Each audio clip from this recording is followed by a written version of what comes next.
It wasn't. Your mother wasn't your birth mother. The letter in my watch. ሰላም ጤና ይስጥልኝ የቻናላችን ቤተሰቦች፣ ዛሬ ይዘንላችሁ የቀረብነው ታሪክ በዝምታ ግንብ ውስጥ ታስሮ ስለሚኖር አንድ እውነተኛ ህይወት ነው። ብዙዎቻችን የምንደብቀው ሚስጥር ይኖራል። ነገር ግን ያ ሚስጥር እድሜ ልክ አብሮን ሲኖርና በስተመጨረሻ ሲገለጥ የሚያመጣው ውጤት ግን ከባድ ነው። ሳይነገር የቀረው እውነት የተሰኘውና ለዓመታት የተደበቀው ይህ ታሪክ ዛሬ በዝርዝር ይቀርባል። እስከ መጨረሻው አብራችሁን ቆዩ። ታሪኩ የሚጀምረው በአንድ ትንሽ ከተማ ውስጥ ነው። የዛሬ 20 ዓመት ገደማ አቶ ተስፋዬና ወይዘሮ ማርታ የሚባሉ ጥንዶች ይኖሩ ነበር። በከተማው ዘንድ በጣም የተከበሩና በሰላማዊ ኑሯቸው የሚታወቁ ነበሩ። አንድ ልጃቸውን አማኑኤልን አሳድገው ለትልቅ ደረጃ አድርሰውታል። አማኑኤል ትምህርቱን ጨርሶ ስራ በጀመረበትና ለትዳር በታጨበት ወቅት ግን ያ ያልተጠበቀው ክስተት ተከሰተ። አቶ ተስፋዬ በጠና ታመሙ። ሆስፒታል በገቡበት ወቅት የመጨረሻ እስትንፋሳቸው ላይ ሆነው ለልጃቸው ለአማኑኤል አንድ ነገር ተናገሩ። ልጄ፣ እስካሁን የኖርከው በውሸት ዓለም ውስጥ ነው አሉት። ይህ ቃል ለአማኑኤል እንደ መብረቅ ነበር የሆነበት። አባቱ ከዚያ በላይ መናገር ሳይችሉ ሕይወታቸው አለፈ።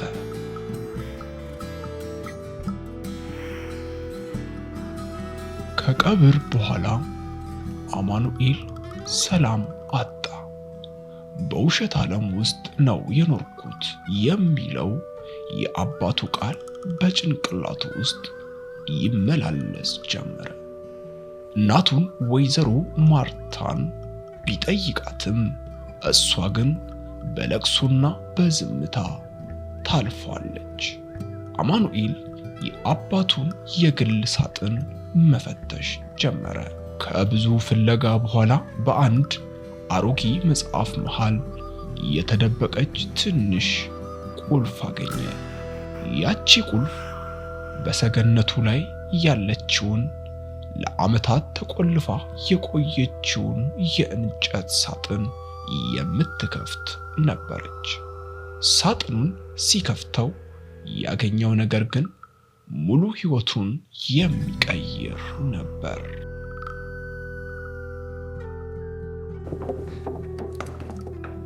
Mom, በሳጥኑ ውስጥ የቆዩ ፎቶግራፎች፣ የልደት የምስክር ወረቀትና በደም የተበከለ ደብዳቤ ነበር። አማኑኤል የልደት የምስክር ወረቀቱን ሲያየው ወላጆቹ አሁን የሚያውቋቸው አቶ ተስፋዬ እና ወይዘሮ ማርታ እንዳልሆኑ ተረዳ። እውነተኛ ወላጆቹ የዛሬ 25 ዓመት በደረሰ የትራፊክ አደጋ ሕይወታቸው ያለፈው የአቶ ተስፋዬ የቅርብ ጓደኛቸው ነበር። ያ አደጋው በደረሰበት ወቅት አማኑኤል ገና የ2 ዓመት ሕፃን ነበር። አቶ ተስፋዬና ባለቤታቸው ልጅ መውለድ ስላልቻሉ የጓደኛቸውን ልጅ እንደራሳቸው አድርገው ወስደው አሳደጉት። ነገር ግን ይህንን እውነት ለአማኑኤል ሆነ ለከተማው ሰው ፈጽሞ አልተናገሩም ነበር። በደም የተበከለው ደብዳቤ ደግሞ የእውነተኛ አባቱ የመጨረሻ ኑዛዜ ነበር። ልጄን አደራ የሚል። አማኑኤል ይህንን እውነት ሲያውቅ ከፍተኛ ቁጣና ግራ መጋባት ውስጥ ወደቀ። ለምን ደበቁኝ? ለምን ማንነቴን አታለሉኝ? የሚሉ ጥያቄዎች ወጠሩት። ለ25 ዓመታት እናቴና አባቴ ብሎ የጠራቸው ሰዎች የራሱ እንዳልሆኑ ማወቁ ባዶነት እንዲሰማው አደረገው። ይሁን እንጂ ወይዘሮ ማርታ እውነቱን ስትነግረው ታሪኩ ሌላ መልክ ያዘ። ልጄ፣ እውነት ነው፣ እኔ አይደለሁም፣ ግን የታመምክ ቀን አብሬ የታመምኩት፣ የተራብክ ቀን አብሬክ ለስኬት የለፋሁት እኔ ነኝ።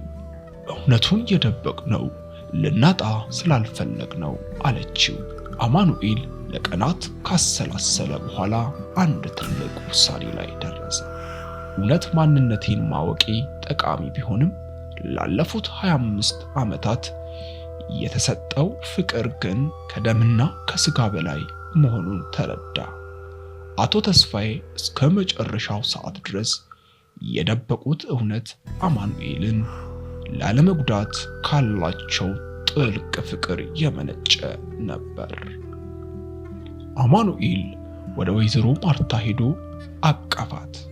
እማ፣ አንቺ አሁንም እናቴ ነሽ፣ አባቴም አሁንም አባቴ ነው አላት። ያ ሳይነገር የቀረው እውነት በመጨረሻ ሲገለጥ ቤተሰቡን ከመበተን ይልቅ ይበልጥ እንዲጠናከር፣ እንዲቀራረብ አደረገ። ተመልካቾቻችን፣ የዛሬው ታሪካችን ይህን ይመስላል። አንዳንድ ጊዜ እውነትን መደበቅ ለጊዜው መፍትሄ ቢመስልም ዘላቂው ሰላም የሚገኘው ግን በእውነተኝነት ላይ ሲቆም ነው። አንዳንዴ ደግሞ ቤተሰብ ማለት በደም ብቻ ሳይሆን በፍቅርና በመስዋዕትነት የሚገነባ መሆኑንም ይህ ታሪክ ያስተምረናል። በዚህ ታሪክ ላይ ያሉትን አስተያየት በኮሜንት መስጫ ላይ ቢያጋሩን ደስ ይለናል። ቪዲዮውን ከወደዱት ላይክ ማድረጋችሁን፣ ለሌሎች ሼር ማድረጋችሁን አትርሱ። ለቻናላችን አዲስ ከሆናችሁ ደግሞ ሳብስክራይብ በማድረግ ቤተሰብ ይሁኑ። በሌላ አስደሳች ታሪክ እስክንገናኝ ድረስ ቸር ሰንብቱ። ኢትዮ ቮይስ የእናንተው ቀዳሚ ምርጫ። You were all the first my mom you took. Your mother wasn't your birth mother. The letter in my watch. Your real father was the school teacher who visited every Tuesday. I kept it quiet for your mother. Your real father was the school teacher who visited every Tuesday. I kept it quiet for your mother. We loved you before we even knew your name.